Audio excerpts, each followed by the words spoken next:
Welcome to the Creative Plan Podcast Network. Join us as we share our favorite RPGs, one-shot games, tabletop games, reviews of items, and convention panels, and other exciting things that we run into from time to time. Sit back and enjoy the show.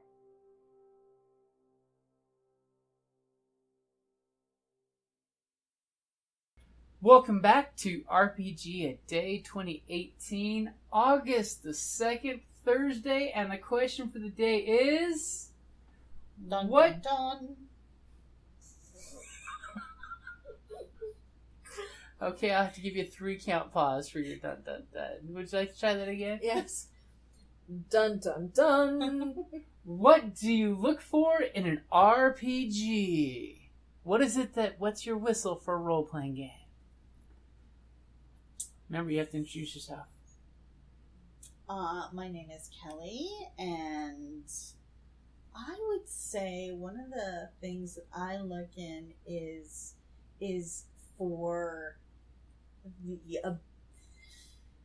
a variety, not the same story over and over. Oh, look, we go into the dungeon and we, get loot. While I'm all for that, loot bodies, but it's nice to mix it up.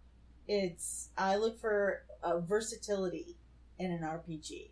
I look for the ability to craft characters as opposed to just, operate one. I want to play that character, and I want the versatility to have different types of characters. So I think versatility is one of the biggest things for me. That's solid. My name is Jocelynne, and I'm best known as Madame Askew. I perform at a lot of conventions across the United States and into Canada. You can find me online on Facebook, Twitter, and Instagram at Madame Askew, and at my Patreon also at Madame Askew. And I love role-playing games. I do improv professionally, so it's really fun for me to fall into the RPG, the tabletop with my friends. So when I'm looking at new RPGs, or new to me, because I like older RPGs as well, then I'm always looking for the ability to tell organic stories that are not constrained just by the stats. So I don't like games that are only about the fight scenes and everything in between is like, and then stuff happens. Now we're fighting trolls again. Now, I like to fight trolls, if they're bad trolls, because I pretty much cannot bring myself to play an evil character.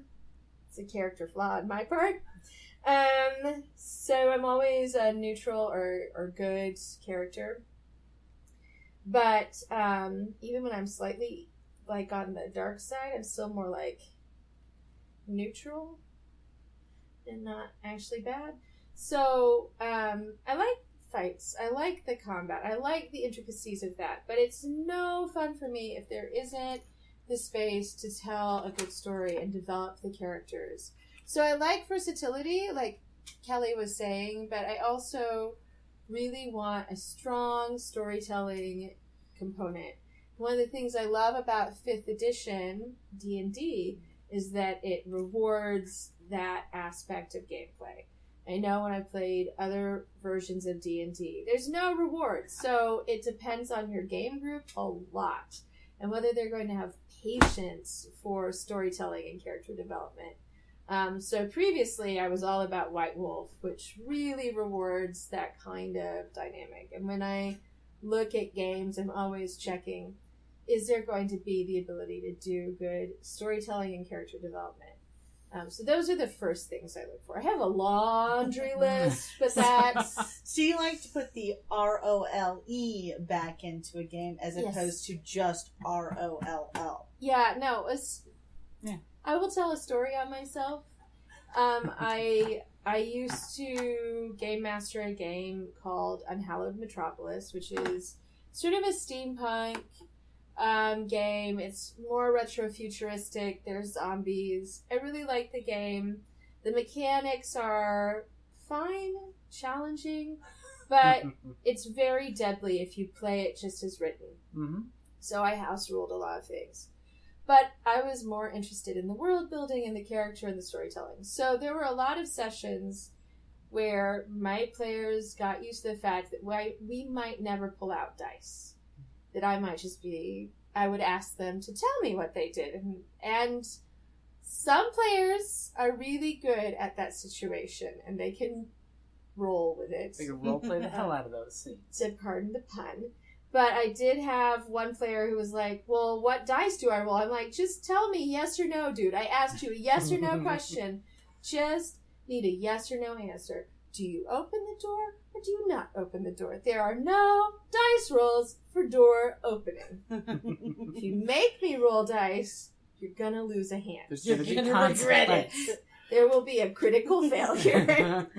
We so have to play Dresden. Yes. Yes, and I would love to roll and play Unhallowed Metropolis again, but I have never played it, so I would be very intrigued. yeah. It's an awesome setting. I mean, the mere fact you pay guys to watch family members' bodies so they don't come back to life. No, the setting is really great. The rules are like, and you'll roll up a new character every time because it's so deadly. Yeah. Which is why I house rule a lot of things. But it is a gorgeous book. It's gorgeous. I have both the original and the expanded additional content because I'm a big fan of that setting. So for me, I'm going to limit myself to two things. Okay. Okay. It's So hard. what do I look for in an RPG is one, a great theme. What is the theme of the role-playing game? Because every role-playing game's got to have a theme. Like, Yeah. you know, Like fantasy, Star Wars. yeah, like Edge of Empire, you're going to be that Magic. Firefly scum and villainy group. Yes. You know, Force and Destiny, we're getting Jedis and Sith. So theme is a big one because that helps everyone get into character because you know what costume you're putting on right off the bat. The second one I really love, especially as a GM, is player fiat. Giving the players permission to take control of themselves and the world while they play. Because there's so many games where your players show up to just battle paper targets because they don't think they can control anything other than their dice rolls. Giving them games like Fate, where you can throw a chip and you can make a huge world-changing event happen, I'm a huge fan of that because it makes the player own the story as much as the GM. And come on, as GMs, we all know we love it when the players take ownership. Yeah, And creating I like that aspects collaboration. that you can employ in a scenario. So, like, if I do a successful roll, it can create an aspect for the situation that other players Can build or on. the game master can use to affect the situation further. That's why it does go back to Fate as one of those ones where the GM will bribe you to let the world do these things because it makes sense and it's in your characters.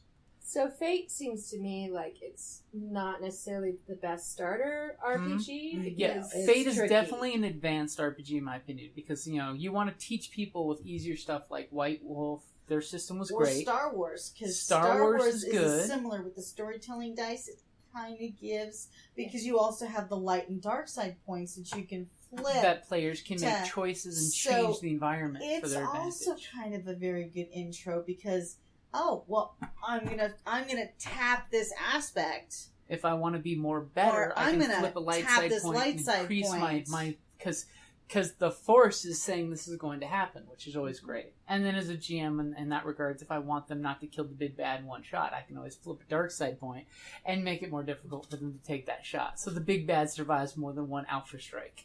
which is good.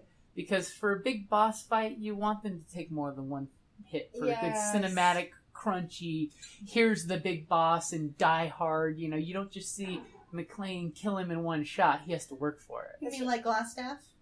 Yeah. Like Carrie last killing time. the big bad in one shot. Remember, you guys all stood there waiting. We're while like you- arguing, and she just goes in and shoots a guy with natural 20. Boom, guy's dead. That was like, it was funny, but it was absolutely deflating. deflating because you do want those big bosses to have that weight of challenge to them. And on the starter set, when we played that game, it would have been horrible if I did the same thing you guys did, holding action, because it would have been that scene from American Gods when the Viking walks up on the beach and the wall of arrows hits him and he just dies. Oh my god! Because that's what happened to Glassstaff. That is a great. Analogy. That's a great scene in American Gods, and also that is what happened to Glassstaff. As I've quoted that GIF on Facebook, that when you see that GIF, I'm like, that's why holding action sucks in role-playing games. Yes. Because both sides, would you like an army of goblins holding their action to fire arrows? No. Like a goblin can hold its action. You never know. It can. No, most aren't that patient. No, most GMs love their players enough not to kill them instantly by doing True. it. Thank you, GMs. Because a goblin can Like naturally those take GMs. their shot, they have that free hide like a rogue, and then they can take the shot with advantage the next turn and you all die. No, instead they just send imps after them. Well, there is that. So that's what I love about RPGs is you know, when I'm looking for an RPG, I want to make sure it's got a good theme and the players have control over a little more than just what they're rolling on the dice. That's awesome. Alrighty, guys. Thank you for listening. Make sure to share on hashtag RPG2018. I almost said 16. I don't know why, but 2018. And make sure you comment, share what you like, share what you don't like. You know, hey, what is it that you look for in an RPG besides a really cool cover? Many of us have fallen for that trick. And then you open it and you go, this is unplayable. Yes. All GMs, read reviews, watch other people play real plays on podcasts. Find out before you buy the RPG. It's not 1995 anymore. We have the internet. There are YouTube videos of games. It's great.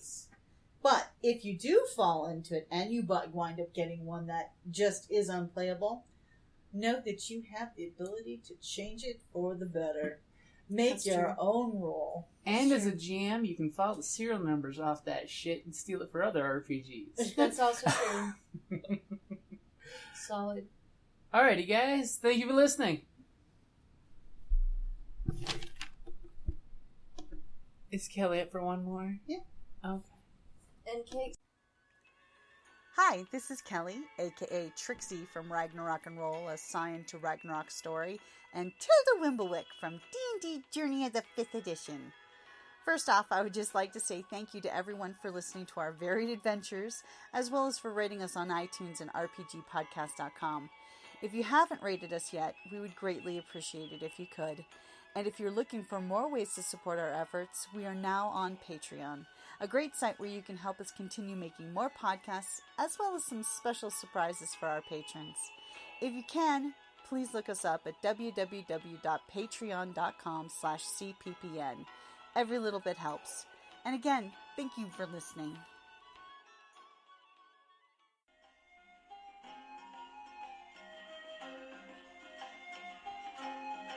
Thank you for listening to the Creative Play and Podcast Network.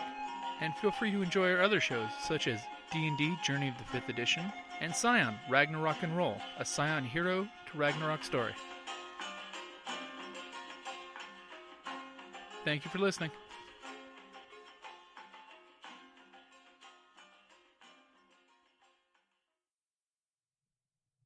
Ravensdale Publishing presents Villains and Henchmen. Hello, Ravensdale Publishing fans, new and old. Ben and Sarah here, and we're excited to welcome you to the Villains and Henchmen Kickstarter campaign. Have you ever wanted to be a villain? Do you dream of harnessing the power of a storm? Or flexing superpowered muscles? Or bending reality to your whim? These powers and more are within your grasp in Villains and Henchmen. In this cooperative game for 1 to 4 players, you must break a fellow villain out of maximum security prison. Along the way, you'll defeat meddling heroes, overcome troublesome obstacles, and plow through unsuspecting guards. Of course, the good guys aren't just going to sit around while you waltz in and grab your villainous buddy. Over a dozen different event cards spur heroic responses and maintain the pulse-pounding action. No matter which prison you're attacking, or which heroes are in your way, scheming to have the right powers for the job is a must. You may have to shapeshift into a stronger form, phase through a steel door, or protect the team with a well-timed force field. There is no single path to success. Adaptability and teamwork are critical to victory. But remember, you are playing bad guys. If the prison is defeated, one of you will claim bragging rights as a true villain, relegating the others to mere henchmen. For only $40, you can swipe a copy of this game, plus all 3 stretch goals, unlocked during the campaign. We also have some cool expansions and paid add-ons, as well as art and other collectibles that you can only get through this Kickstarter campaign. We can't wait to get villains and henchmen into your hands and hear all about your dastardly schemes. Whether you've been following us for years or only just found us, thank you so much for your support.